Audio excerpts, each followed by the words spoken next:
माशाल्लाह जी, हमजा भाई ने ये 2 बछड़े ले लिए हैं कुर्बानी के लिए। मज़ीद 2 और ले लिए हैं, 2 अंदर बंधे हुए हैं इधर, ठीक है, और 2 मज़ीद माशाल्लाह बहुत ही प्यारे जानवर 2 लिए हैं इन्होंने माशाल्लाह जी। और ये कुर्बानी के लिए लिए हैं।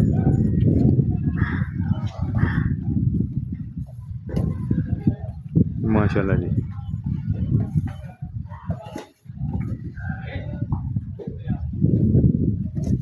ज़बरदस्त।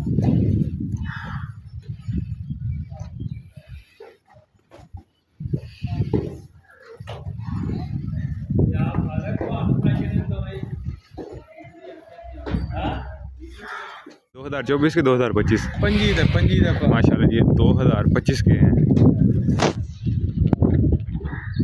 माशाल्लाह। 2025 की कुर्बानी के लिए बहुत ही प्यारे जानवर हैं माशाल्लाह।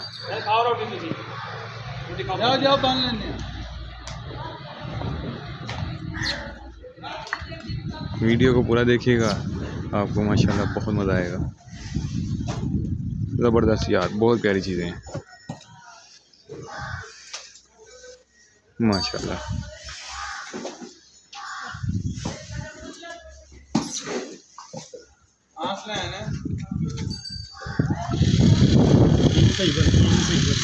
माशाल्लाह जी,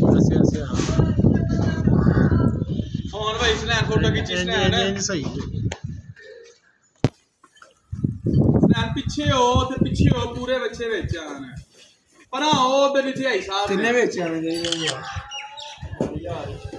सारी आंदी भी फोटो।